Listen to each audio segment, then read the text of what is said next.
participants. I, on behalf of Awok India Foundation, welcome all the participants of UP Institute of Design, Noida, to the Investor Awareness Webinar today. Am I audible? Yeah, ma'am, you are audible. Okay, thank you, sir. I welcome the HOD of UP Institute of Design, Dr. Kumar Sambhav. He is the Associate Professor and the Head of Department. I also welcome Mr. Abhishek Srivastav, who is the Assistant Professor of the Institute, and our key speaker, Mr. Praveen Kumar Dwivedi, Founder President of Awok India Foundation, who has 30 years of experience in the financial services industry. Now, I would request Dr. Kumar Sambhav to take forward the session. Over to you, sir. Thank you. Yeah, on behalf of UPID Noida, I welcome Mr. Praveen and his team. So we are an institute here in Noida Sector 62, and we are running the programs of design and management here. So I was contacted by your organization, I think a week back, and probably there was a investor week also in the last week. So uh, the topic may be relevant quite a bit to our MBA students in particular. So whether we invest or not, but this financial literacy can be of use to all the students because they are going to be going on to join some job, or they are going to have a startup, run their own business or their family business. So these issues are quite pertinent for their own job and profession. So I think in the session that we are going to have now, they will get a wholesome picture, a kind of view and vision can be generated where they can be aware of those concepts which can be relevant to their profession. So I think we are going to talk about the various concepts involved therein. And in MBA, we are having the branch of HR, marketing, as well as finance. And so our MBA students are, of course, going to benefit from this. And I think the design students will also have a lot of things to learn because let me say that the design program has a good potential that it can develop entrepreneurs. So to have any such project of entrepreneurship, one has to have this kind of literacy. So once again, I welcome you, Mr. Praveen, and on behalf of our Vice Chancellor, sir, and our Director, I welcome you once again. So most welcome, sir. Yeah. Thank you very much, Dr. Kumar Sambhav and Mr. Abhishek Srivastav and all the participants from UP Institute of Design, Noida. It's a hearty welcome from Awok India Foundation to all of you who have taken this time out on Monday evening, and आप सभी लोगों का मैं स्वागत करता हूं यहाँ पे। और जैसा कि आपने कहा सर ने कि फाइनेंस एक ऐसा सब्जेक्ट है which is very important whatever stream you are there. While I consider design as the most critical thing in life, because design cannot be replicated. Design is something I was in one of the conference, one of the Infosys founder, I'm just forgetting his name, he was mentioning about the jobs in future, jobs of future, and design and creativity is coming on top, which is very important. In fact, we also have people from design and as working with us in Awok India. So design is very critical. So I'm very happy to associate with all of you because somewhere interacting with the creative people is always very heartening and happy to me. So thank you very much. That's very good to hear. I think that is going to give some impetus to our students also. No, most welcome. Thank you. So we are looking at some more people from design industry because we have another organization which is working in that area. So which is Bhavya Events and Creatives. We have another company which is working in that area because I personally am very much fond of and passionate about designing and creativity.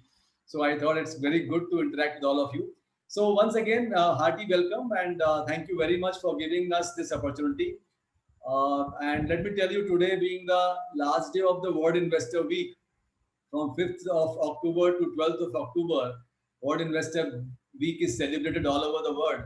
And as Dr. Kumar was also saying that, investment and finance is something which is very important, whatever field or stream you can be. If you do not have this knowledge, we consider this as a life skill. So it's very important to know the basics and not only know academically, you know, academics तो अपनी जगह है, लेकिन उसके साथ उसका application कैसे आप कर सकते हो. So this program is for that purpose. How you can apply some basic tools. तो मैं तो आप सबसे रिक्वेस्ट करूंगा कि you all should also make some notes. You know, हम लोग जब जाते हैं प्रोग्राम करने, नोएडा में तो कई बार 3-4 बार गया मैं अभी पिछले 2-3 सालों में, कई कॉलेजेस में और प्लस पुलिस के लिए प्रोग्राम किया हमने, गाजियाबाद, नोएडा, सब जगह. अभी हम लोग वर्चुअल कर रहे हैं, तो आई ऑलवेज रिक्वेस्ट कि कुछ पॉइंट्स नोट करो आप. जो 50 लोग जुड़े हुए हैं आज यहाँ पर, कम से कम 5 लोग ऐसे हों जो कल से अपने बिहेवियर में, पैसे के मामले में कुछ बदलाव लाएं. So now I will just share my presentation with all of you and then move directly into the session. And for any question and answers, you are most welcome to raise that on the chat box during the program, and then later on, of course, you can ask the questions and I will be very happy to answer. So am I audible and my screen is visible to all?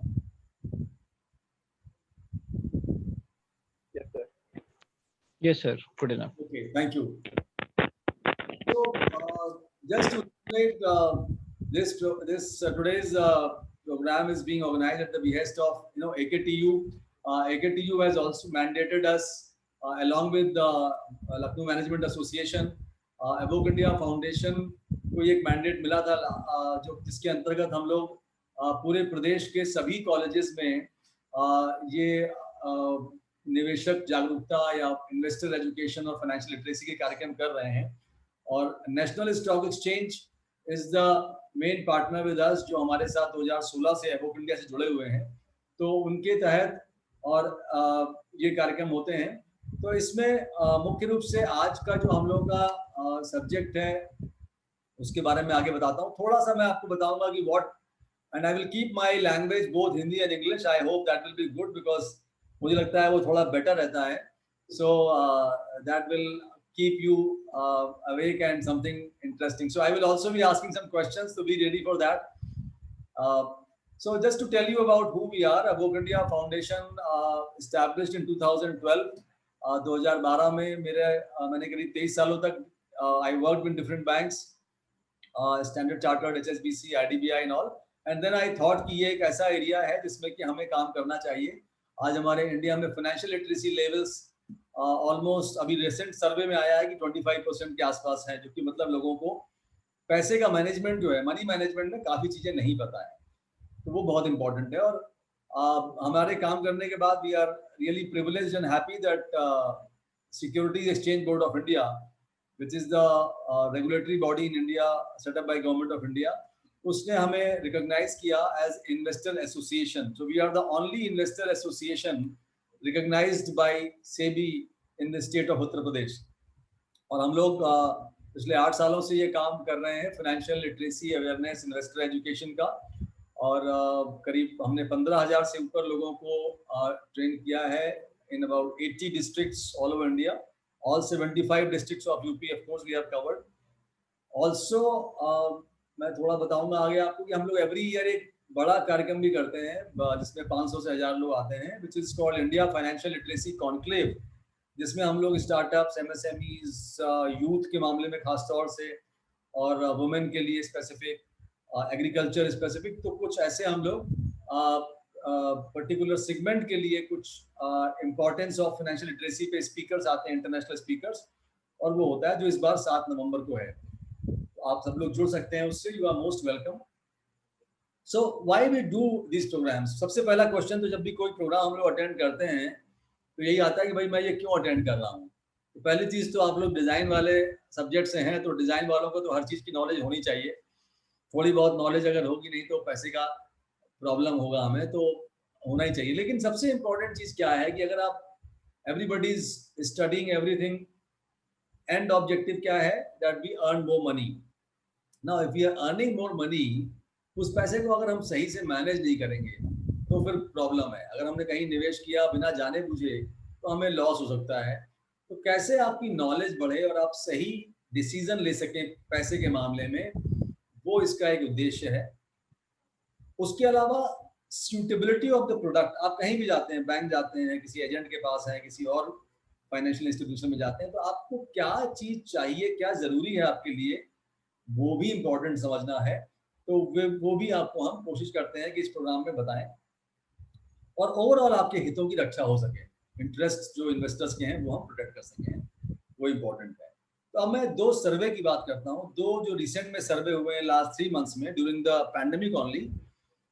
एक सर्वे हुआ है economic times में, BFSI सर्वे, और उसमें जेन x के बारे में बात हुई है। आप में से काफी लोग होंगे जेन एक्स में से, 22 से 36 साल के जो युवा होते हैं, जिनको कि मिलेनियल्स भी कहा जाता है, उनके बारे में सर्वे, जिनको कहा जाता है कि ये लोग सबसे, they are the biggest spenders actually, सबसे ज्यादा खर्चीले यही होते हैं।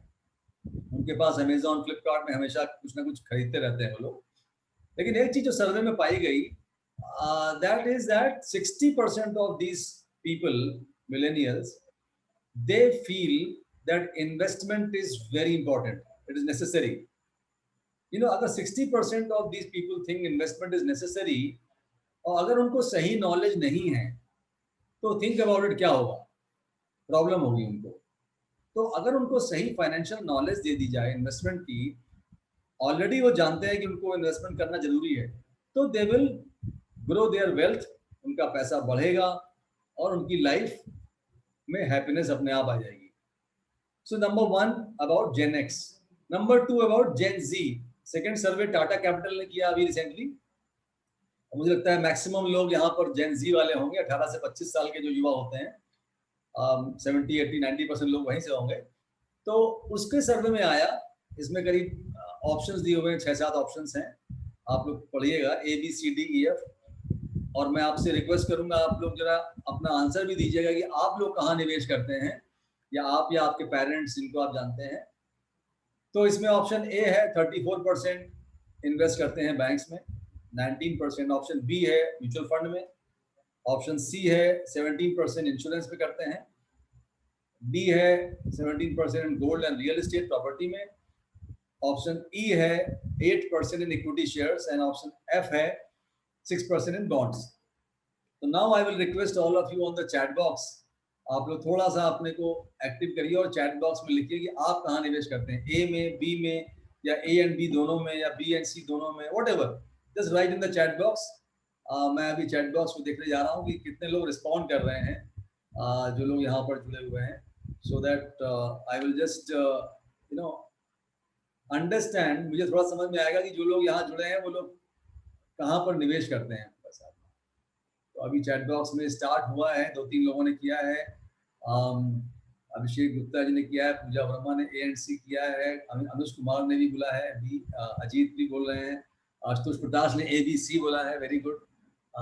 मयंक जी ने, मोस्टली ए सबका ही होगा, लेकिन ए के अलावा भी हो सकता है, ये तो ऑफकोर्स मोस्टली रहता ही है लोगों का। सी Ritika, okay, very good.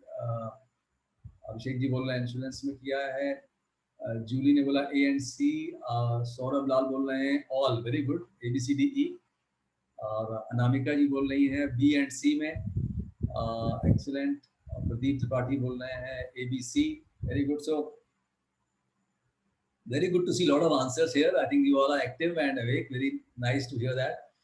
So Anmol ji भी बोल रहे हैं ABC, आर्यन जी बोल रहे हैं C&D, excellent. प्रेरणा ने बोला, प्रेरणा जी बोल रही MF, very good. ठीक है, so should we move ahead? I think I have got enough answers to give me an idea that how many of you are investing where. तो some idea which I get कि ठीक है, सब लोग, maximum लोग हमारे ABCD में तो करते ही करते हैं, ठीक है। A तो ऑफ कोर्स बैंक्स है, B म्यूचुअल फंड है, B में कुछ लोगों ने डाला है, कुछ लोगों ने C में डाला है, C में भी काफी लोग हैं एक्चुअली, और D में तो नेचुरली हर एक का ही होता है। D मतलब कि गोल्ड तो हर एक का, बच्चे को पैदा होते ही गोल्ड तो खरीद ही दिया जाता है, उसका तो इन्वेस्टमेंट हो ही गया। प्रॉपर्टी में ऑफ कोर्स कुछ लोगों का होगा, और सबसे कम जो आंसर मुझे दिखे हैं वो E में दिखे हैं। मुझे लगता है E और F जो है, ये 2 चीजें ऐसी हैं जो आपको ज्यादा पता होनी चाहिए, और उसके बारे में थोड़ा हम लोग ज्यादा ध्यान देंगे, और ऑफ कोर्स बाकी चीजों के बारे में भी जानेंगे। तो आगे बढ़ते हैं हम लोग। एक्चुअली हम लोग ये प्रोग्राम सभी वर्गों के लिए करते हैं, पूरे साल में हम लोग कोशिश करते हैं कि, क्योंकि फाइनेंस हम समझते हैं कि, जैसा मैंने कहा कि लाइफ स्किल है, चाहे वो बच्चा हो और चाहे वो बूढ़ा हो, सीनियर सिटीजन से लेके small children who are studying in schools, उनके लिए भी हम करते हैं कि बेसिक नॉलेज पैसे को समझने की होनी चाहिए। तो उस दिशा में हम लोग, चाहे वो गांव में विलेजर्स हों, फार्मर्स हों, स्कूल चिल्ड्रन हों, ऑफिसर्स, गवर्नमेंट ऑफिशियल्स हों, प्रोफेसर्स इन कॉलेज हों, पुलिस के लिए तो हमने पूरे पुलिस के लिए 2 बार हमने सारे जिलों में प्रोग्राम किए, पुलिस, यूपी पुलिस के लिए। एंड उसके अलावा कोर्स गवर्नमेंट ऑफिशियल्स, कॉर्पोरेट्स में हम लोग प्रोग्राम्स करते हैं, Indian oil, NTPC, central government, सभी में करते हैं। तो हमारा मकसद वही है कि हम लोग जितने ज़्यादा लोगों तक ये बेसिक चीज़ें पहुंचा सकें, जिससे कि वो कम से कम मेन इंपॉर्टेंट चीज़ें जरूर जाने मनी मैनेजमेंट के बारे में। तो वही आप लोगों से हम शेयर करने जा रहे हैं।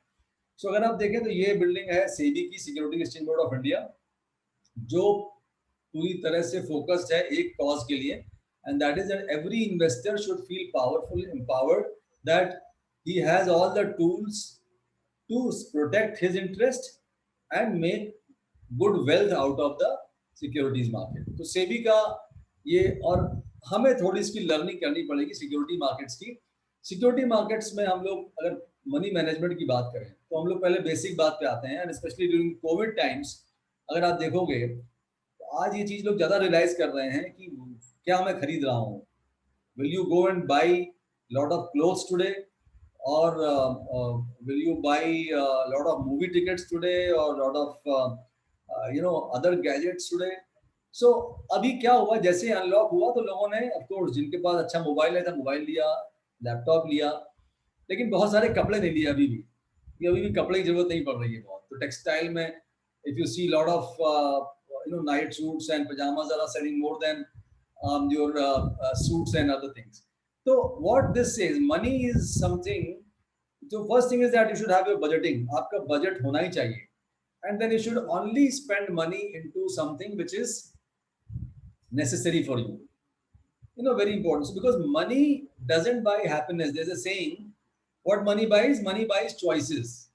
What you buy from money, that gives you happiness. It is not that money sitting in your house, in your almirah or in your bank is giving you happiness. लेकिन जब आप उससे कुछ खरीद लेते हैं, then that gives you happiness. You enjoy that thing. But what you are buying is important. चाहे वो नॉर्मल टाइम हो या कोविड टाइम हो, आपको क्या खरीद रहे हो आप, क्या उसकी वाकई बहुत ज्यादा नेसेसिटी है, और it is just because I have become shopaholic and I am buying anything और एवरीथिंग। सो वो हमें ध्यान रखना है in managing our money. Point number 2, तो पहला चीज आपने सीखी क्या, बजटिंग। जस्ट आप लिखते जाइए, समराइज करते जाइए, याद रखते जाइए, बजटिंग जरूरी है। नंबर 2 क्या है कि आपको समझना है कि सेविंग्स क्या है और इन्वेस्टमेंट क्या है। ज्यादातर लोग कंफ्यूज हो जाते हैं, बोलते दोनों एक ही चीज ही है, पर एक्चुअली नहीं है। आप देखोगे बचत मतलब जो हमारे पेरेंट्स और फोर फादर्स करते थे, what they used to do, भाई उन्होंने कहा कि चलो ठीक है, हमने पैसा रख दिया घर में लॉकर में, सैलरी आई, सारा पैसा निकाला। बहुत लोगों को तो पहले कैश में मिलती थी सैलरी, लिफाफे में मिलती थी हर 30 तारीख को, और वो लाके अपना उसी में खर्च करके रख दिया अलमीरा में, और जो बच गया उसको कहीं डाल दिया अपने पास घर में, या बैंक में छोड़ दिया, या पोस्ट ऑफिस छोड़ दिया। तो दैट इज सेविंग्स, मतलब पैसा आपका जो है वो रखा रहे कहीं पर। But as soon as you think that I have to grow this money should grow, it should not sit idle, then you think of investment. And when you think of investment, there is one difference between investment and savings, and that difference is risk, जोखिम। तो risk जो है, risk of loss of capital. आपको क्या होता है, कहीं भी रखो आप, जैसे आज हम लोग पैंडेमिक में बाहर निकलते हैं घर से, तो we always have this risk कि भाई हम, I am also keeping my mask here and sitting in my office. अभी मैंने ठीक है केबिन बंद किया है तो I have removed mask, but what I am doing, I am reducing my risk by wearing the mask, sanitisation करना। तो इससे हम क्या कर रहे हैं, रिड्यूस कर रहे हैं रिस्क, अपनी इम्यूनिटी को बिल्ड कर रहे हैं, लेकिन रिस्क खत्म तो नहीं हो सकता कभी भी। सो रिस्क, फाइनेंशियल मैटर्स में भी risk will always be there. हमारा और आपका काम क्या है कि रिस्क को समझना और उसको मैनेज करना। अगर हम नहीं समझे, हमने जल्दबाजी कर दी, तो हमारा लॉस हो जाता है और मेहनत से कमाई हुई पूंजी हमारी सारी चली जाती है। तो ये हमें देखना है कि जब इन्वेस्टमेंट करें तो we have to know how to reduce my risk, manage my risk, and mitigate my risk. That is important. So ये difference हो गया savings और investment. So point number 2 हो गया difference between savings and investment. Now point number 3. अब investment थोड़ी बात करते हैं आगे हम लोग. Investment हम कहाँ पे करें? ज़्यादातर लोग एक रिजर्व बैंक की एक रिपोर्ट है, RBI सब कुछ जानते होंगे, 2018 की रिपोर्ट कहती है कि इंडिया में हर व्यक्ति का 100 रुपए में से 86 रुपीस 86 रुपया लगा है प्रॉपर्टी में. आप सोचोगे अपने घर में भी देखोगे तो जो वैल्यू होगी पूरे एसेट्स की आपकी वो मैक्सिमम प्रॉपर्टी की होती है. मैं भी, मेरा भी भैया, सबका ही होता है. तो ये रिपोर्ट कहती है और उसमें भी अलग अलग स्टेट का अलग अलग है. बिहार के नंबर 1 पे वहाँ 90 रुपीज है और इंडिया यूपी का नंबर 5 पे है लिस्ट में, वहाँ पे करीब 87 रुपीज है 100 में से. तो प्रॉपर्टी हो गया, गोल्ड हो गया या कैश में हो गया, तो हम लोग इन्वेस्टमेंट उसको भी मानते हैं और वहाँ भी रुपया रखते हैं. Of course property gold investment है, नो डाउट, बट वो उसको कहते हैं हम फिजिकल एसेट्स में इन्वेस्टमेंट. तो फिजिकल एसेट्स में इन्वेस्टमेंट हमें कितना करना चाहिए? अगर हम उस घर में रह रहे हैं तो वो तो इन्वेस्टमेंट हुआ नहीं, क्योंकि हम बेचेंगे तो कभी है नहीं उसको, और सोचते रहेंगे नोशनली कि हाँ हमारी उसकी वैल्यू बढ़ रही है. सोना भी लॉकर में रखा है, पहनना है अगर, और पीढ़ी दर पीढ़ी आगे बढ़ना है, तो वो भी क्या इन्वेस्टमेंट हुआ हमारा? हाँ, एक सेफ्टी होती है, कभी कुछ हो जाए तो हम उसको गिरवी रख दें या बेच देंगे और हम उससे, लेकिन कभी होता नहीं है वो.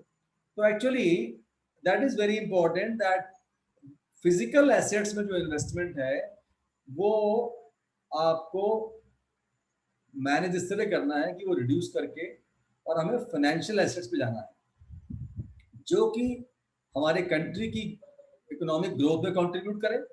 जब आप बैंकों में रखते हो या शेयर्स में लगाते हो, म्यूचुअल फंड में, या फिर आप पोस्ट ऑफिस में या किसी बॉन्ड में, तो क्या होता है वो पैसा प्रोडक्टिव यूज में जाता है. वो कंपनीज या गवर्नमेंट उससे कुछ काम करती है, प्रोजेक्ट लाती है, प्रोजेक्ट में एम्प्लॉयमेंट होता है, एम्प्लॉयमेंट में जॉब के बाद सैलरीज. तो लोगों की अल्टीमेटली क्या होता है कि हमारे कंट्री का जीडीपी बढ़ेगा, साथ में हमारे हाउस होल्ड की वेल्थ भी बढ़ेगी. So this is important how you move your investment from physical to financial assets. और वो हो रहा है चेंज अभी, काफी चेंज हो रहा है. डिमोनेटाइजेशन के बाद बहुत से लोग कहते हैं भाई मुझे रुपया मेरा चाहिए अकाउंट में, 10 घर लेके क्या करना है मुझे, अनलेस वो सारे 10 घर हमारे इतना रेंट दे रहे हो कि रेंट की हमारी जो रिटर्न है वो 9% मिल जाए, जो नहीं होती है इंडिया में. रिटर्न 1-1.5% से ऊपर नहीं है रेंट की. तो ये आपको ध्यान रखना है कि हमारी कोशिश हो कि फाइनेंशियल एसेट्स में हमारे इन्वेस्टमेंट ज्यादा हो.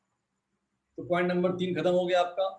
पहला बजटिंग हो गया, फिर डिफरेंस हो गया, फिर तीसरा हमें फिजिकल और फाइनेंशियल एसेट्स में इन्वेस्टमेंट हो गया. अब चौथा पॉइंट आप लो कि भाई हमारे लिए पैसा हम कमाते हैं और इन्वेस्ट करते हैं तो उसका पर्पस क्या है? पर्पस सिर्फ एक है, अल्टीमेटली हैप्पीनेस. जैसा मैंने कहा कि पैसे से क्या खरीदा और क्या किया, अपने उद्देश्य पूरे किए. अगर आपको लंदन जाना है घूमने, लंदन में देखना है आपको, पेरिस जाना है, पेरिस में आईफिल टावर देखना है, उसने हैप्पीनेस दिया तो पैसे का काम हो गया, वो पैसा हमारा काम आ गया. या आपको कार खरीदनी है, व्हाटएवर, सो हैप्पीनेस आपको दे, तो उसके लिए फाइनेंशियल वेलबींग के लिए आपको क्या करना चाहिए? अब 2-3 पॉइंट आप नोट कर लो. इसमें आपको नोट इसलिए करने को बोल रहा हूँ क्योंकि ज्यादातर लोग उसको सुनने के बाद भूल जाते हैं, और जब प्रॉब्लम कभी आती है, जैसे आज कोविड चल रहा है, तब उनको ये याद आता है कि अच्छा ये तो मुझे करना चाहिए था बट मैंने किया नहीं. And it is a fact, we have done programmes for people who are 50 years of old. Bombay में कॉर्पोरेट्स में, बैंगलोर की प्रोग्राम किया अभी हमने, और कोविड के समय में जब उनकी जॉब गई या उनकी सैलरी कटी, तब उनको रियलाइज हुआ, अरे मेरे, I never thought of emergency fund. जो नीचे आप बॉक्स देख रहे हो उसको हम लोग बोलते हैं कि हर एक के पास इमरजेंसी फंड जरूर होना चाहिए. आपके पास जो भी आपकी इनकम है, पॉकेट मनी है, व्हाटएवर, जो भी आपका मंथली इनकम है, उसका 6 times minimum amount should be in some place जहां से आपको लिक्विडिटी में मिल सके पैसा कभी भी. तो 6 महीने की इनकम का बराबर पैसा आपका होना चाहिए in some place where you can remove it और liquidate it at the time of need. तो किसी का अगर जॉब अप्रैल में चला गया होता तो उसके पास अगर पैसा है इमरजेंसी फंड में, तो वो बंदा आराम से उसको यूज करेगा, और सितंबर अक्टूबर में वापस से जॉब लग गई तो वो फिर से उसको वो कर सकता है कि अपने को कंफर्टेबली वो लाइफ अपनी जी सकता है। तो नंबर 1 तो हो गया इमरजेंसी फंड होना चाहिए। नंबर 2 क्या है कि बाकी जो उसके अलावा मेरे गोल्स हैं, उन गोल्स का मुझे ऐसा हो कि जैसे मुझे अपनी हायर एजुकेशन या अपने रिटायरमेंट या मुझे घर खरीदना है या मेरे यहाँ मैरिज है, तो इन सब गोल्स के लिए अगर मैंने प्लानिंग करी हुई है कि 3 साल बाद कोई गोल है, कोई 5 साल बाद, कोई 10 साल, मैंने कहीं लिखा हुआ है। एक्चुअली हम लोग एक रिकमेंड करते हैं हमारी माई फाइनेंस डायरी, ये आपको मैं दिखा रहा हूँ, इसका मैं लिंक आपको हमारे वेबसाइट पे भी लिंक इसका है। जब हम लोग प्रोग्राम करते हैं फिजिकली तो हम इसको देते भी हैं और बोलते हैं ये आप इसमें लिखो भी अपना, और बहुत सिंपल है ये, बाइलिंगुअल हिंदी और इंग्लिश में। हम कहते हैं कि आप अपने गोल लिखो और उसके बाद जब लिखते हो आप, तो आप थोड़ा सा उसके बारे में कुछ तैयारी शुरू कर देते हो कि भाई मुझे पैसा इतना जोड़ना है इतने साल बाद, तो इसको ऐसे करो। ज्यादातर लोग सोचते ही नहीं है रिटायरमेंट के बारे में, होता है अभी तो मेरा 30 साल है, मेरी एज है, अभी तो 30 साल बाद रिटायरमेंट है, क्या करना है सोच के। लेकिन यही गलती करते हैं वो, अगर उसको थोड़ा सा प्लानिंग सही कर लें तो उनको कभी दिक्कत नहीं होगी, चाहे वो जॉब उनका रहे चाहे ना रहे, बिजनेस रहे ना रहे, लेकिन प्लानिंग बहुत इंपॉर्टेंट है। तो अगर आपके सारे जो गोल्स हैं उनके लिए आपने प्लानिंग कर ली, पैसा इन्वेस्टमेंट कर लिया, और वो लग रहा है कि मेरे गोल अचीव हो जाएंगे, that means you have achieved financial freedom. आर्थिक आजादी बोलते हैं उसको हम लोग, वित्तीय स्वतंत्रता भी बोलते हैं। Then you will be happy. आपको पता है कि भाई इस डेट पे मुझे प्लान करना है शादी का या एजुकेशन का, मेरे पास वो पैसा वहां से आ जाएगा बिकॉज मैंने ऐसे निवेश किया हुआ है। तो this is very important point number 5 for your health, wealth and happiness. Because अगर वेल्थ है तो हेल्थ भी रहेगी भाई साहब, अगर वेल्थ नहीं है तो हेल्थ अपने आप खराब होनी ही होनी है, क्योंकि टेंशन होगा, डिप्रेशन होगा। मुझे अभी पिछले महीने किसी से बात करनी पड़ी साउथ इंडिया में किसी से, और उनके साथ प्रॉब्लम वही हो रही है, उनकी EMIs बढ़ गई हैं और उनकी इनकम कम हो गई है और उनको रात में नींद नहीं आ रही, डिप्रेशन की गोली खा रहे हैं वो। तो हेल्थ ऑटोमेटिक खराब हो जाती है अगर आपकी वेल्थ नहीं है। तो wealth should be there and wealth will be only in this way. So this is very important to keep in mind. Now this slide is very important, आप थोड़ा सा आप लोग ध्यान से देखिए इसमें क्या लिखा हुआ है। What we want, every human being has 3 needs in terms of money management. I am not talking about general needs. Money management में 3 नीड्स होती हैं। फर्स्ट नीड क्या है, इज दैट योर मनी, जो भी आपके पास आज है, 10,000 है या 10 लाख है, वो पैसा मेरा उतना ही बना रहे, उससे कम ना हो। अगर मैं सवाल पूछूं कितने लोग चाहते हैं कि मेरा पैसा कम हो जाए, अगले साल 50% हो जाए, शायद कोई नहीं होगा। अगर कोई हो तो लिख देगा मुझे, मैं उससे अलग से बात कर लूंगा। लेकिन सब लोग चाहेंगे भाई 10 लाख मेरा अगर कहीं रखा है, 10 लाख तो रहे। लेकिन प्रॉब्लम क्या होती है, हम उसकी तैयारी नहीं करते हैं। और एक वर्ल्ड हेल्थ ऑर्गेनाइजेशन का एक सर्वे है, एक रिपोर्ट कहती है कि वर्ल्ड में 50% लोग अपना सब कुछ बेच देते हैं और फाइनली लोन लेते हैं for one reason, and that reason is any critical illness in the family. कोई भी ईश्वर न करे गंभीर बीमारी फैमिली में हो जाती है, then we have to sell everything. बोलते हैं भाई जान है जहान है, let's sell everything, take loan, whatever, but treatment कराओ। तो वहां पर आपको ध्यान रखना है कि पहला स्टेप जो फाइनेंशियल प्लानिंग का है वो है मेडिकल इंश्योरेंस। तो आज जब आप कोविड के टाइम में हम गुजर रहे हैं, तो उसकी जरूरत और भी है कि अपनी डायरी निकालें और लिखें क्या मेरा मेडिकल इंश्योरेंस है, और नहीं है तो कराएं, और अगर है तो क्या एडिक्वेट है। आज हाईएस्ट इन्फ्लेशन वहां बढ़ रहा है, तो क्या वो एडिक्वेट है, क्या मेरा 5 लाख का है तो बहुत कम है, अगर 10 लाख 20 लाख का है तो ठीक है, 30-40 का है तो बहुत अच्छा है, होना चाहिए। नंबर 1। नंबर 2, अगर हमारे डिपेंडेंट्स हैं फैमिली में, अगर I am the only bread winner, मैं ब्रेड अर्नर हूँ, मेरा ही कमाई करता हूँ मैं, बाकी लोग सब तो हैं, तो मुझे ये भी देखना है कि in case of God forbid any demise और death, that person has taken care of the family. उसके लिए क्या करना होता है, टर्म प्लान या लाइफ इंश्योरेंस। कम से कम अगर आपकी साल की इनकम 5 लाख की है तो 10 टाइम्स ऑफ दैट, मतलब 50 लाख का तो टर्म इंश्योरेंस होना ही चाहिए। और इधर कोविड के समय में बहुत तेजी से लोगों की अवेयरनेस बढ़ी है, और लोग हम लोगों को भी फोन करते हैं, साहब कौन सा लें, क्या लें, टर्म प्लान कैसे लें, तो कंपनीज ने भी रेट्स बढ़ा दिए हैं, प्रीमियम रेट बढ़ा दिए हैं। तो ये चीज हमें ध्यान रखनी है कि हमारा टर्म प्लान होना चाहिए। और कोई छोटा मोटा इंश्योरेंस जो जरूरत नहीं, वो नहीं कि हमने 2000 दे दिया और 3 लाख का इंश्योरेंस, लाइफ इंश्योरेंस, वो सब बेकार है, उसमें कुछ नहीं होने वाला है। अगर कोई नहीं रहता है, जीवन चला जाएगा, तो 50 लाख 1 करोड़ जिसको मिलेगा, तब जाके उसके ब्याज से वो परिवार चल पाएगा। अगर वाइफ और 2 बच्चे हैं, किराया देना है, स्कूल जाना, तो इसलिए आपको देखना है कि मेरा कवर एडिक्वेट होना चाहिए। और उसके अलावा बाकी जो इंश्योरेंस होते हैं, फैक्ट्री, मकान, जब आप अपना जॉब या अपना एंटरप्रेन्योरशिप करते हो तो उसका भी होना चाहिए, that is important, home insurance. So that is need number 1। Need number 2 क्या है, जो रेड वाले बॉक्स में आप देख रहे हो, that is actually what you need every day. आपको रोजमर्रा के लिए जो खाने पीने में, दाल रोटी में, अपने कन्वेंस में, फ्यूल में, पेट्रोल डीजल और छोटी मोटी दवाई, तो ये जो खर्चे होते हैं ये आपके, तो मान लो आपको अगर पॉकेट मनी मिलती है या सैलरी मिलती है 1 तारीख को, तो आप सारा नहीं खर्च करते हो, आप 15-20 दिन में खर्च करते हो। बट पैसा कहाँ रखते हो आप? एक प्रोफेसर साहब मुझे मिले, चूंकि आप लोग भी कॉलेज से हो, तो वो मुझे बताने लगे कि सर, मैंने पूछा कि आप साहब कहाँ रखते हैं पैसा? तो बोले साहब मेरा तो पिछले साल भर से 17-18 लाख रुपए पड़ा हुआ है अकाउंट में। मैंने कहा अरे क्या हो गया? कहते हैं हमें जरूरत ही नहीं पड़ती पैसे की, हम लोगों की सैलरी अच्छी है, गवर्नमेंट सेक्टर में थे वो, और बोल रहे हैं हम और वाइफ दोनों जॉब करते हैं, दोनों बच्चे मेरे अमेरिका में हैं, तो पैसा पड़ा रहता है वहां पे। तो अब आप सोचो, मैं आगे थोड़ा बताऊंगा, इस बात को कनेक्ट करूंगा कि वो पैसा यहाँ पड़ा रहता है, सेविंग्स, आरडी या पोस्ट ऑफिस में, लेकिन उसके आगे जो 3 चीजें लिखी हुई हैं, money market, liquid mutual fund या अल्ट्रा शॉर्ट टर्म या ओवरनाइट फंड, इन सब के बारे में नॉलेज नहीं होती है हमको। तो क्या हम उसकी नॉलेज को गेन करके कैन बी एक्चुअली थिंक कि वहां शायद मुझे आधा % 1% एक्स्ट्रा मिल जाए? काफी लोगों ने लोन लिया होगा आप लोगों में से। अगर लोन लेने जाते हैं तो लोन में हम क्या देखते हैं कि कहाँ हमको लोवेस्ट इंटरेस्ट चार्ज हो रहा है। अगर कोई 8.5 ले रहा है और कोई 8, तो हमेशा आप जाओगे 8 वाले के पास, कभी नहीं सोचोगे। और 4 लोगों से पूछोगे, रिश्तेदारों से, भाई कहाँ कोई बैंक वाला होगा, भाई कहाँ मिल रहा है लोवेस्ट, और फिर लेते हो। लेकिन जब हम अपना पैसा कहीं रखते हैं तो हम ध्यान नहीं देते, बोले ठीक है मेरा क्या है, मेरा तो 10,000 पड़ा है, उसमें 3.5 मिल रहा है कि 3 मिल रहा है कि 2.5 मिल रहा है, क्या फर्क होता है?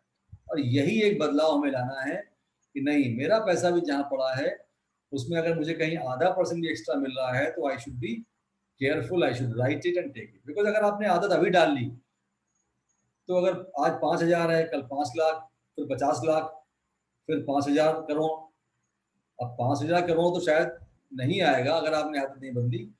कहीं गलती से आ भी गया तो आप उसको भी मैनेज नहीं कर पाओगे, बिकॉज आपने अपनी आदत नहीं डाली। आज जो बड़ी कंपनियां हैं, जितने भी कॉर्पोरेट्स हैं, उनके पास फंड मैनेजर हैं, ट्रेजरी मैनेजर हैं, वो सारा देखते हैं। वो देखते हैं आधा % क्या 10 पैसे का भी डिफरेंस यहाँ वहाँ होगा तो वो पैसा वहां पर रखेंगे जहां ज्यादा मिल रहा होगा। तो ये पॉइंट हो गया हमारा रेगुलर फंड्स जो हमारे पास होते हैं, कैश फ्लो जो आता है। नंबर 3 जो ये पर्पल कलर का बॉक्स दिख रहा है वो इंपॉर्टेंट, ये स्लाइड बहुत इंपॉर्टेंट है आप लोगों के लिए, इसको समझना जरूरी है। नंबर 3 जो मैंने पीछे बात बताई थी आपको, जो आपके उद्देश्य हैं वो पूरे हो जाएं, उसको कैसे पूरे करें, उद्देश्य हम कहाँ निवेश करें, for that this is a list.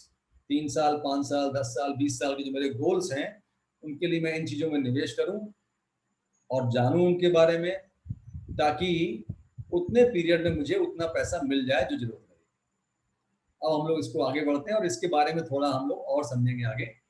बहुत लोग बोलते हैं कि भाई मेरे पास तो पैसा ही नहीं बचता है, मैं क्या करूंगा, ये सब कहाँ समझूं मैं, इन्वेस्टमेंट और निवेश और सब बेकार की बातें हैं, जितना मेरा खर्चा है उतना ही मिलता है वो, और वो हमेशा होता है, चाहे इनकम 5,000 हो या 50,000 हो या 1 लाख हो।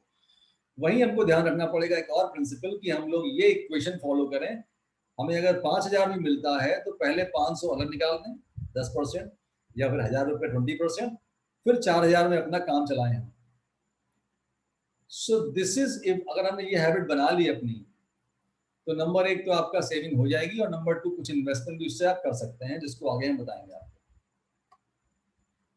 ना प्रोसेस क्या होना चाहिए हमारा, जो भी इन्वेस्टमेंट हम कर रहे हैं या जिसकी प्लानिंग कर रहे हैं, उसका प्रोसेस क्या हो।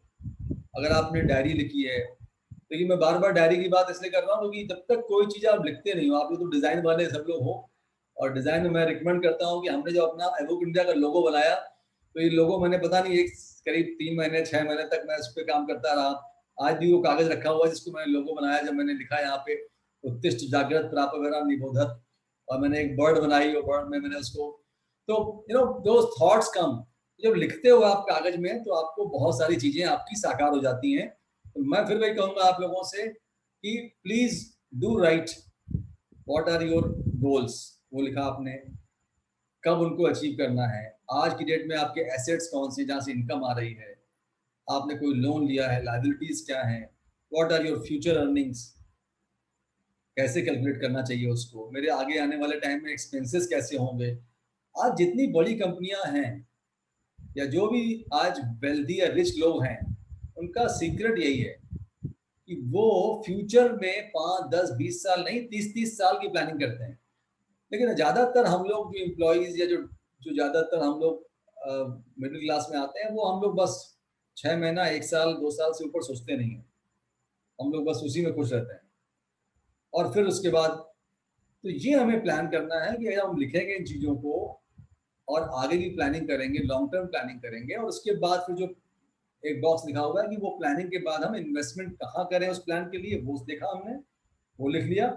और फाइनली क्या है कि उसको भूलना नहीं है लिखने के बाद, we have to keep review करते रहना है उस काम को एटलीस्ट एवरी 3 मंथ्स। आज गवर्नमेंट भी जितनी भी स्कीम्स होती हैं गवर्नमेंट की, जो चाहे वो पब्लिक प्रोविडेंट फंड हो या और सीनियर सिटीजन सेविंग स्कीम हो, जितना भी होती है, इसको भी हर 3 महीने में इसके रेट ऑफ इंटरेस्ट चेंज होते रहते हैं, क्योंकि इन्फ्लेशन एक चीज होती है, इसके बारे में बताता हूँ आगे मैं, जिसके बेसिस पे गवर्नमेंट अपने इंटरेस्ट रेट ऊपर नीचे करती है।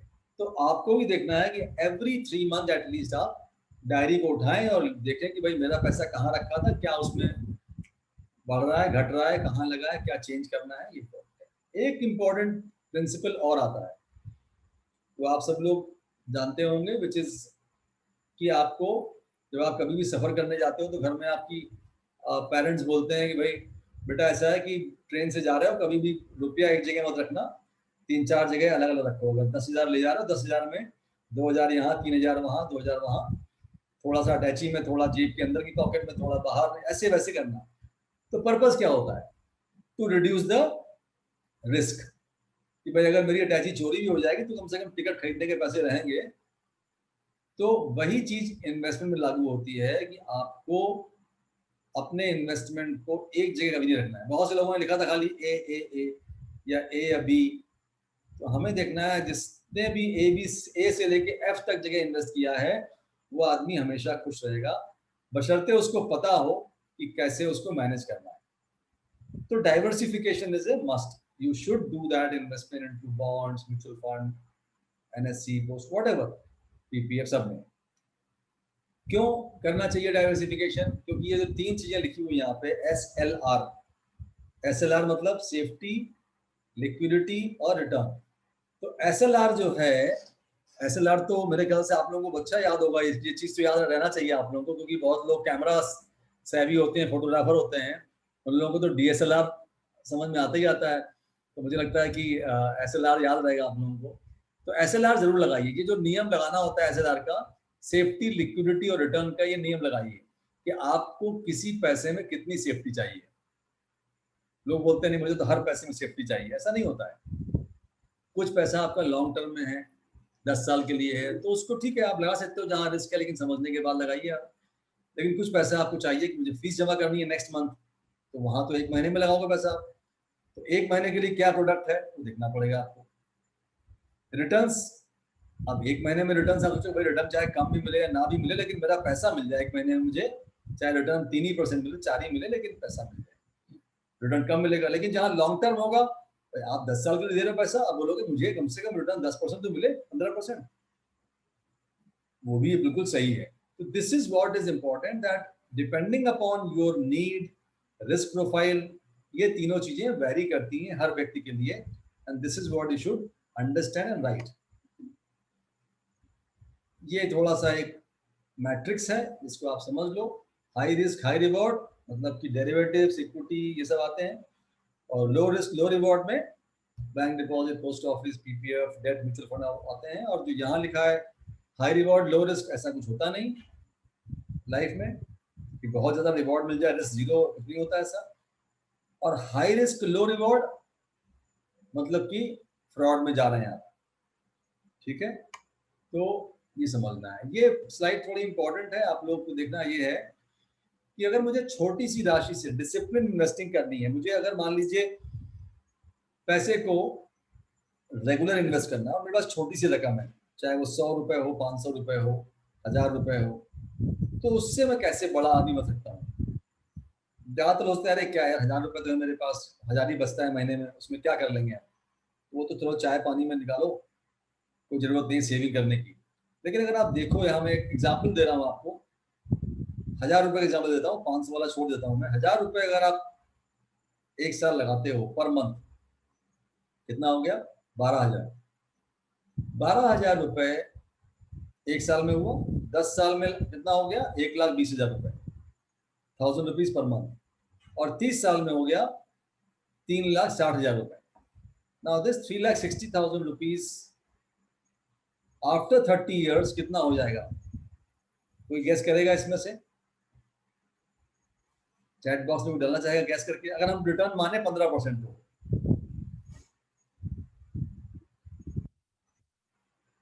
Any guess? There are no marks, no prizes. अगर शायद आप लोग सामने होते तो जरूर कुछ प्राइस चॉकलेट देता आप लोगों को या कुछ और करता, लेकिन आप लोग इस समय सब लोग यहाँ से 400-450 किलोमीटर दूर हैं, तो इसलिए I can not do that. But answer अगर आप देंगे तो अच्छा लगेगा। मुझे लगता है कि कोई गेस करना चाहेगा, एनीबॉडी?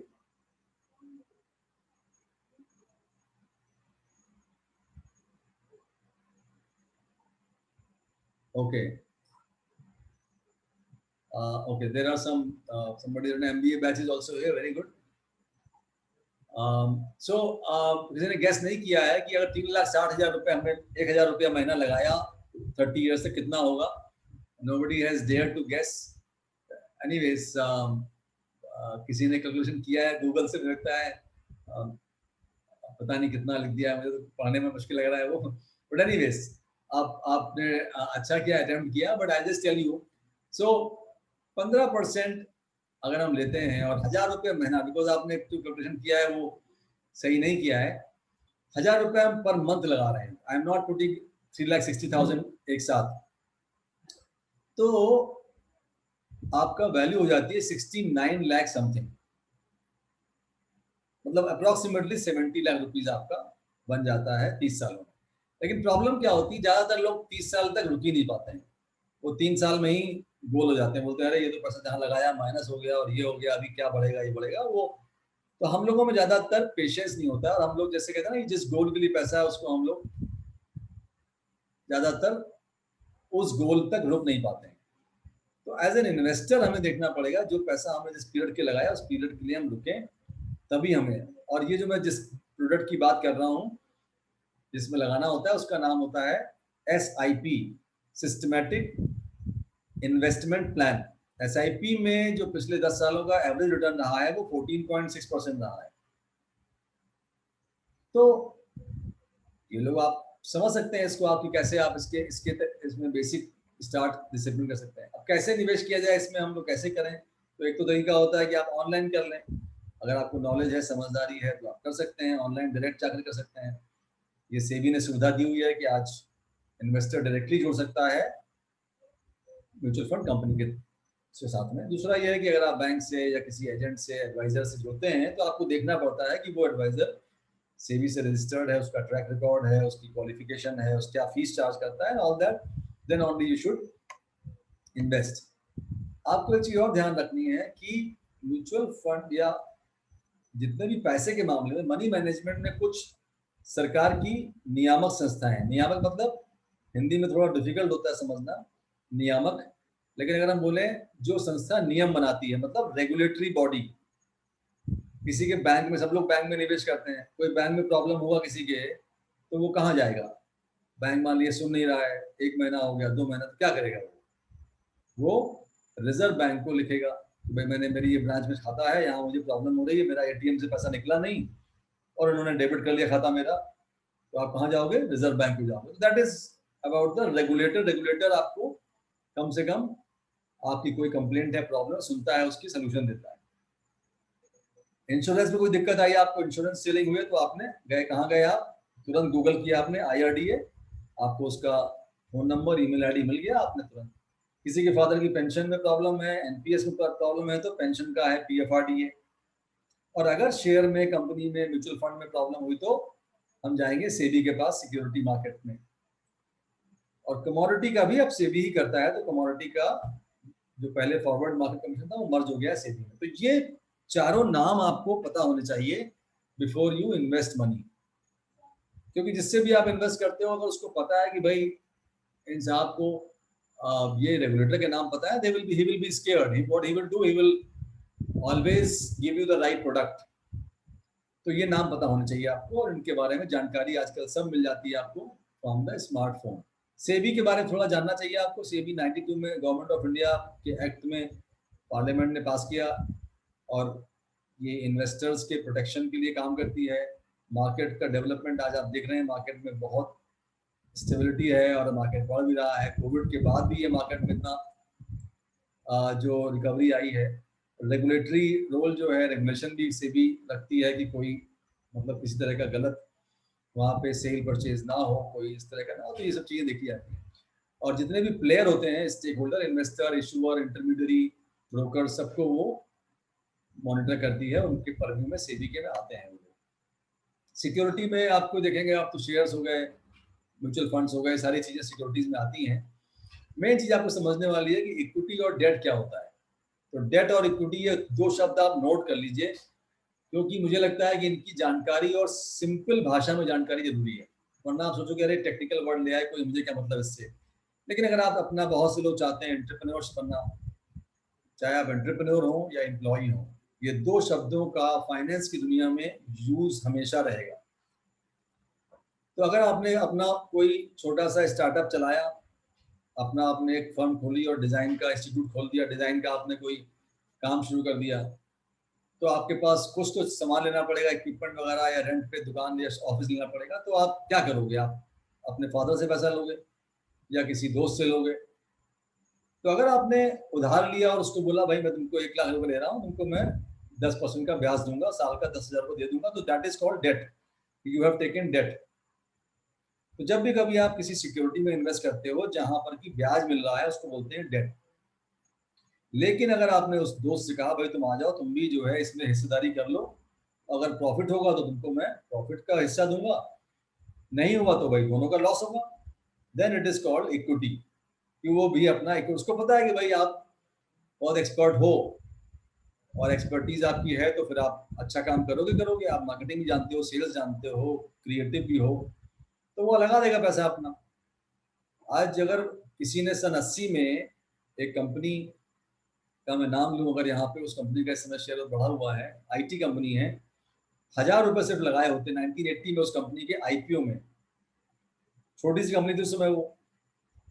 आज उस कंपनी के, उसके जिस व्यक्ति ने लगाया होता 1,000 रुपए 1980 में, आपके बाबा जी ने लगाया होता मान लीजिए, उसकी वैल्यू आप सोचो कितनी होगी। आज उसकी वैल्यू हो गई है सिर्फ 1,000 रुपए, 40 साल हुए हैं, उसकी वैल्यू हो गई है 56 करोड़ रुपए। आप सोचो, IT कंपनी है। ऐसा नहीं, ये शेयर में लॉस भी होता है, बहुत सी कंपनी में लॉस भी, डूब भी गए लोगों के पैसे। मेरा सिर्फ कहने का मतलब ये है कि जब आप ये लाल रंग का बॉक्स देख रहे हो, that means high risk but also high return. But with your knowledge you can get those high returns, but again you have to be diversified. तो आप डेट में भी करो और इक्विटी में भी करो निवेश, ये इंपॉर्टेंट है। मार्केट में निवेश करने के फायदे बहुत से होते हैं, टैक्स के बेनिफिट्स होते हैं, डाइवर्सिफिकेशन मिल जाता है ऑटोमेटिक, आपकी पूंजी जो है वो बढ़ती है, लॉन्ग टर्म में रिटर्न्स आपको अच्छे मिलते हैं। तो ये सब चीजें बेनिफिट्स हम लोग इंडिया में क्या है कि बहुत कम ही लोग निवेश करते हैं, ऑलमोस्ट 100 में से 7-8 लोग करते होंगे शेयर मार्केट में, जो कि आज भी दिखा मुझे 50 लोगों में शायद ही किसी एक ने लिखा हो इक्विटी के बारे में। तो प्रॉब्लम सिर्फ यही है कि आज हम लोग मेहनत करते हैं, हमारे डिजाइनर्स, हमारे क्रिएटिव लोग, हमारे इंजीनियर्स, डॉक्टर्स, और उन कंपनीज में निवेश कौन करता है? फॉरेन का आदमी।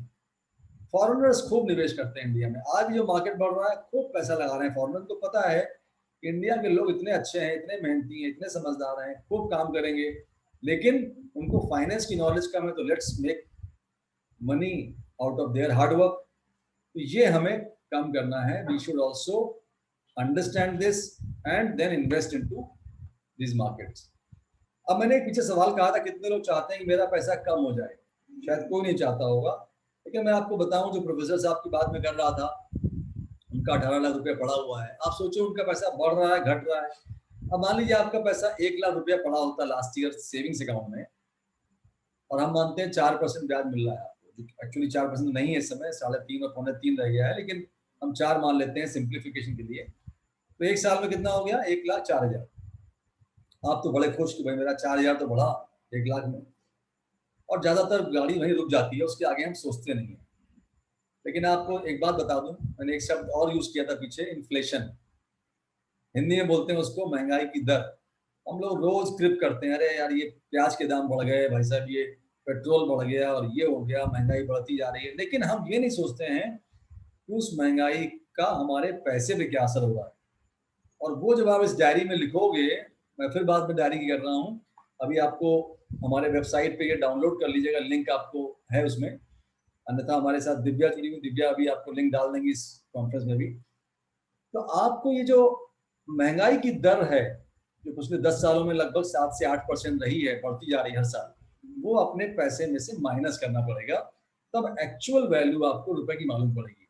अगर हम 8% मान लें एवरेज इन्फ्लेशन, तो 8,000 आपको माइनस करना पड़ेगा।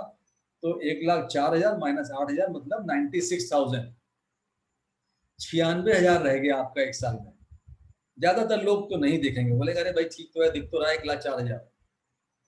बट जब जिसने ये समझ लिया कि उसने अपनी डायरी में लिखा no it is not 1,04,000 it is 96, और मुझे ये एफर्ट्स करना है कि मेरा कभी 96 ना हो, मेरा कम से कम जहां भी पैसा रहे उस पैसे में इन्फ्लेशन यानी कि महंगाई की दर के बराबर तो रिटर्न मिलना ही चाहिए मुझे, that person will always make money, will be wealthy, will always B आज जितनी भी गवर्नमेंट स्कीम में क्यों रिटर्न देखो आप 7-8% मिलता है, इसीलिए क्योंकि जो भी इन्फ्लेशन होता है उसके बराबर गवर्नमेंट देती है, इस कोशिश में कि कम से कम आपकी पूंजी तो बराबर रहे। 100 रुपए में 4 रुपए ब्याज मिला, और आपको अगर 4% इन्फ्लेशन है तो 100 का 100 रहा आपका। अगर 8% ब्याज मिला और 8% इन्फ्लेशन है तो तब भी 100 का 100 रहा। तो कम से कम मेरा पूंजी कम तो ना हो। मैंने शुरू में ही कहा था आप लोगों से कि कोई भी नहीं चाहेगा कि मेरी पूंजी कम हो जाए, तो वो होना चाहिए कि मेरा जैसे जहां रखा है पैसा उसमें कम से कम मुझे इतना तो मिल रहा हो, नंबर 1। अब उसके बाद हम लोग कैसे करें कि हमें पैसा ज्यादा मिल जाए, 8 के बजाय 10 मिल जाए, 11 मिल जाए, 12। तो उसके लिए आपको of course shares, mutual fund, debt mutual fund, bank में भी रखिए पैसा, बीमा में भी रखिए, पीपीएफ में भी रखिए, लेकिन साथ में इन चीजों को भी समझिए जहां पे कि चांसेस 15% और 18% के हैं, आपकी समझ के साथ। उनको टैक्स का भी फायदा आपको है इसमें, तो वो आपको समझना पड़ेगा और उसके हिसाब से फिर आपकी प्लानिंग करनी पड़ेगी। ये अगर आप देखोगे कंपैरिजन, तो लॉन्ग टर्म में, अगर आप शॉर्ट टर्म देखोगे तो शॉर्ट टर्म 15 साल में ऑलमोस्ट बराबर ही है। इनफैक्ट इंडेक्स ने कम कर दिया है। ये डेटा थोड़ा पुराना है, 1981 और से 2000 का डेटा है, एक पीरियड लिया गया है। लेकिन अगर आप देखोगे 20 साल 25 साल में तो कितना डिफरेंस आ गया, ऑलमोस्ट कम से कम 5 से 6 गुने का फर्क आ गया है पीपीएफ में और सेंसेक्स में, मार्केट में। तो ये देखना है आपको कि लॉन्ग टर्म में मुझे थोड़ा मिक्स करके रखना है अपना इन्वेस्टमेंट, ताकि मेरा जो पोर्टफोलियो है वो एक अच्छा। अब लोग सोचते हैं इंश्योरेंस तो सॉरी शेयर्स तो बहुत ज्यादा नुकसान हो सकता है इसमें, मुझे आई कैन लूज मनी, पता नहीं गेन होगा लॉस होगा। तो ये आपको समझना पड़ेगा कि पहले बात तो हम शुरुआत करें, एक अपना डीमैट खाता खोलें। अभी पीछे 1-2 अच्छे, पिछले 2 महीनों में अच्छे आईपीओ आए थे। जो लोग पहली बार अपना शेयर कंपनी लाती है उसको आईपीओ बोलते हैं, और उसको हम लोग प्राइमरी मार्केट बोलते हैं। कि वहां में किसी ने लगाया एक अभी आईपीओ आया था, उसमें 2 आईपीओ आए एक्चुअली, और दोनों में पैसा जैसे ही खुला वो मार्केट में शेयर उसका डबल हो गया। तो आप सोचो कि कईयों में हो सकता है कम भी हो जाता हो, लेकिन इस समय डबल हो गया। तो वो कंपनी जो है, उस कंपनी के बारे में जानना, प्रमोटर कैसा है उसका, वो क्या काम करते हैं, आईटी कंपनी में है, आईटी में क्या चीज करते हैं वो, थोड़ा आप पढ़ोगे और आप निवेश करोगे, कम से कम एक बार शुरुआत करोगे तो आपको उसकी नॉलेज करने से धीरे धीरे बढ़ जाएगी। अगर जो कंपनी ऑलरेडी चल रही है उसमें शेयर लेना है तो सेकेंडरी मार्केट बोलते हैं उसको, भाई सेकेंडरी मार्केट से लेना है, उसके लिए आप जाइए बैंक में या अपने ब्रोकर के पास, एक खाता खोलिए, उसको बोलते हैं डिमैट खाता। जैसे सेविंग खाता होता है वैसे डिमैट खाता भी होता है। डिमैट अकाउंट और ट्रेडिंग अकाउंट खोल करके आप सेकेंडरी मार्केट से, चाहे आप जिस बैंक में खाता है उस बैंक का अकाउंट शेयर ले लीजिए, एक जो बाइक ड्राइव कर रहे हैं उस बाइक की कंपनी का शेयर ले लीजिए, जो साबुन इस्तेमाल कर रहे हैं उस साबुन का शेयर ले लीजिए। सो इम्पोर्टेंट थिंग इज कि यू शुड लर्न दिस। और आज सेबी ने क्या किया है कि इसमें चार्ज बहुत कम रखा है। आपको खाता खोलने में 50,000 तक के शेयर अगर हैं आपके, so you have no charge. If you have shares up to value 2 lakh, only 100 rupee charge is there, you know. So हमें देखना है केवाईसी आप करोगे, सिंपल नो योर कस्टमर, वो आपको सिक्योरिटी मार्केट में करनी है। देखना है कि जहाँ पे हम ये डिमैट खाता खोल रहे हैं उसका ट्रैक रिकॉर्ड क्या है, क्या चार्जेस ले रहा है, वो रजिस्टर्ड है कि नहीं सेबी से। तो ये सारी चीजें हमको ध्यान में रखनी है। और अगर हमको लगता है कि नहीं शेयर्स में बहुत मुश्किल काम है, तो फिर हमको म्यूचुअल फंड का सहारा लेना पड़ता है। म्यूचुअल फंड में फायदा ये होता है कि अगर आपको शेयर्स की नॉलेज नहीं है तो आपने क्या किया, 500 रुपए से स्टार्ट किया every month, and then you can start in mutual fund. और even if you have 5,000 you can invest 5,000 mutual fund. वहां पे आपको एक फंड मैनेजर मिल गया, you have liquidity, small amount से स्टार्ट कर दिया, डाइवर्सिफिकेशन भी हो गया, कॉस्ट भी लो है उसकी, और सेबी से रेगुलेशन भी उसका है। तो you are safe and happy, but you are actually taking benefit of the these markets which are giving high returns, okay, with of course high risk, but क्योंकि आपको पता नहीं, नॉलेज नहीं, तो आपने वो रिस्क पास ऑन कर दिया प्रोफेशनल मैनेजमेंट की तरफ, फंड मैनेजर की तरफ। अलग अलग तरह के म्यूचुअल फंड होते हैं और इसमें आपको समझना यह है कि इंश्योरेंस और म्यूचुअल फंड को आप कंफ्यूज मत होइए। जब भी कभी समझिए तो दोनों चीजें अलग होती हैं, उनका अलग अलग उद्देश्य होता है, यूलिप और म्यूचुअल फंड का। उसके बारे में आपको, इवन गोल्ड में जब आप निवेश करते हो तो गोल्ड में भी तरीका है, एक्सचेंज ट्रेडेड फंड होते हैं, उससे आपको वहां से आप निवेश कर सकते हो, जहां पे कि आपको टैक्स का भी फायदा है और आपको लो कॉस्ट पे बिना किसी इम्प्योरिटी रिस्क के आपको गोल्ड में इन्वेस्टमेंट आपका हो जाता है। ध्यान ये रखना है आपको कि किसी भी तरह की र्यूमर में या कोई टिप्स आती है, मोबाइल में मैसेज आता है या ईमेल आती है कि इतना हाई रिटर्न मिल रहा है, यहाँ निवेश करो, उससे बचना है आपको। बहुत शॉर्ट टर्म प्रॉफिट के लिए किसी भी फ्रॉड में, किसी इस तरह की स्कीम में नहीं पड़ना है, जो बहुत हो रहा है आजकल। और खासतौर से कोविड के समय में there are lot of cyber crimes and financial frauds every day newspaper में आ रहे हैं, तो आपको उनसे बचना है। बिना सोचे आपको कभी भी निवेश जल्दबाजी में नहीं करना है।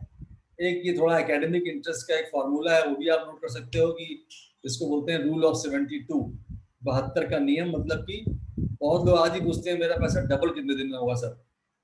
तो अब अगर जो ब्याज मिल रहा है 6% मिल रहा है, तो 72 से आप 6 को डिवाइड करिए, 12 आएगा, तो 12 is the number of years, तो money will double.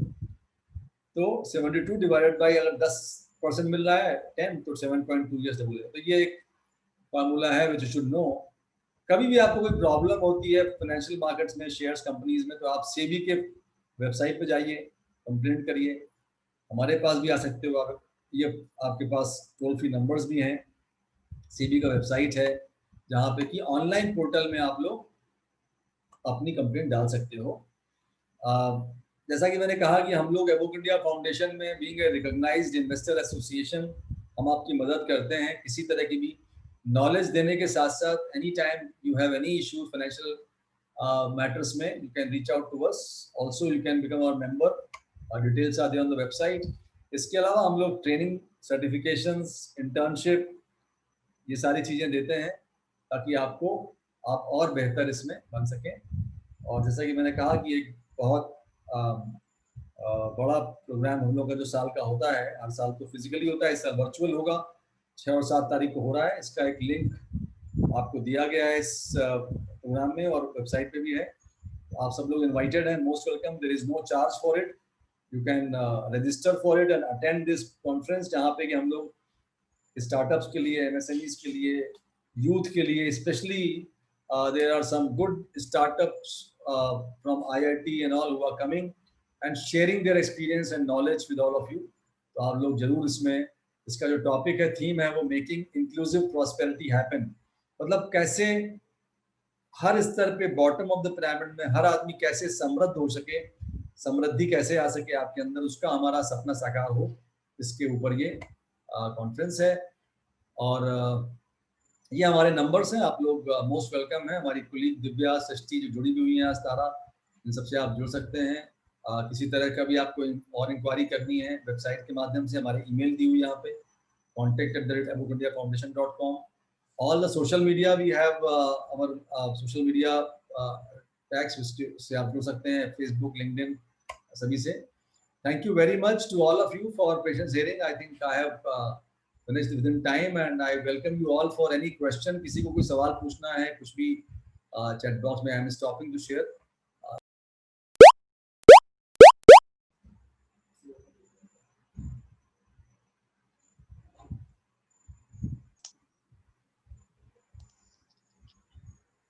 That was very nice, sir. So I think Abhishek is here, so to give a vote of thanks to you. But the good part was that it was ample clear. All your slides had very little content, but very clearly mentioned details.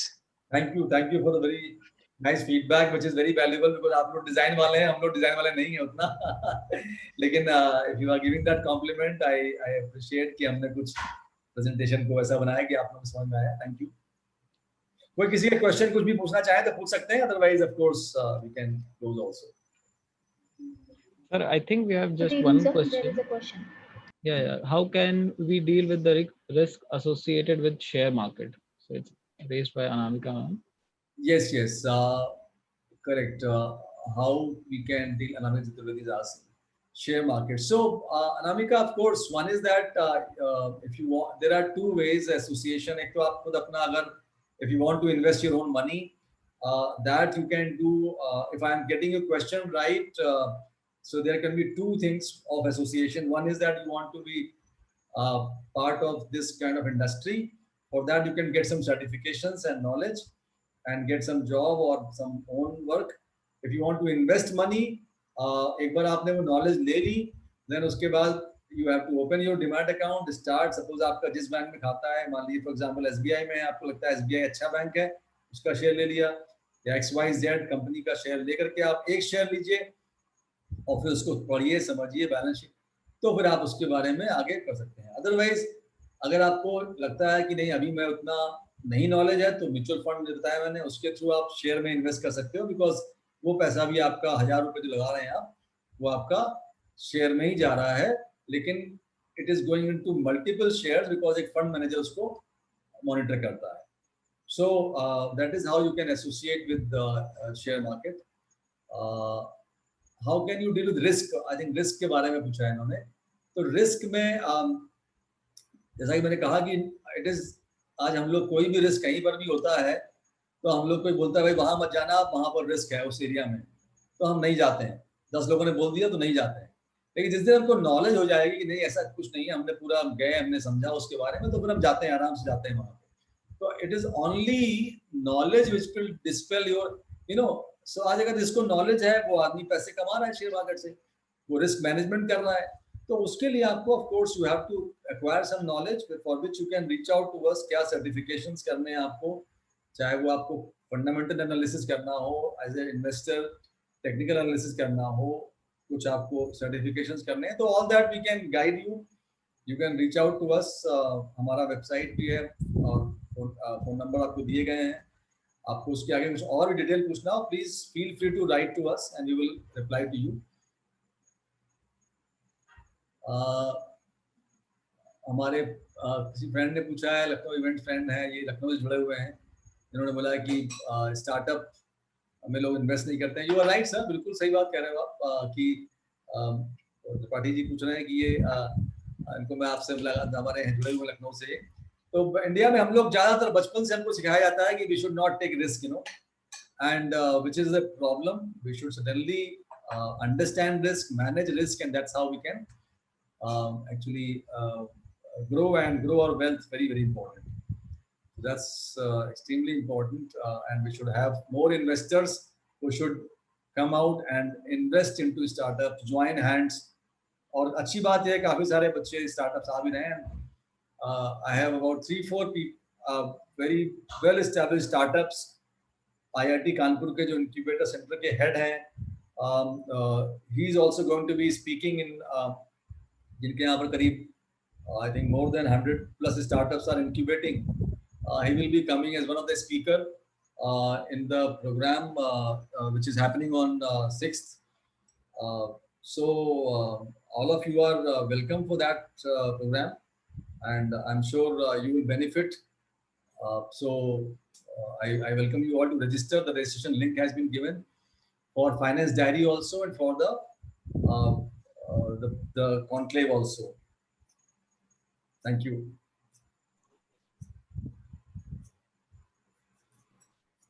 Thank you, Mr. Praveen. So with that, we'll try to conclude the event for today. I would like to thank Evoke India Foundation for reaching out and planning such a wonderful session. A big thanks to Mr. Praveen for making the session so easy to understand and comprehend. Normally, जब हम finance और इससे related terms की बात करते हैं ना, a lot of jargons and technical terms come into play. But I think the session was presented in a way that it was quite easy to understand so many things, so many aspects in a very convenient and intuitive format. So thanks for organizing that. And we also saw that you have conducted these workshops in such a diverse group of audience. And I think that's where the key lies. Even in design and management, we also try to understand our end user and then convey and pitch our ideas or designs or concepts. So I think there's a lot of learning which is happening for us. We hope that our students have learned a lot from this session, and probably now we'll be having some life goals as well. Keeping a diary is something which we have already told them, but in terms of ideas and sketches, but I think this is another dimension which we'll try to add and incorporate in our lives. So thanks a lot, sir. And I thank you on behalf of UPID Noida as well as AKTU Lucknow. Thanks for this session. Thank you very much, Professor Abhishek. Thank you very much. Thank you. Thanks a lot, sir. I take your leave. Thank you very much. आप सभी को नमस्कार. Thank you. Thanks a lot.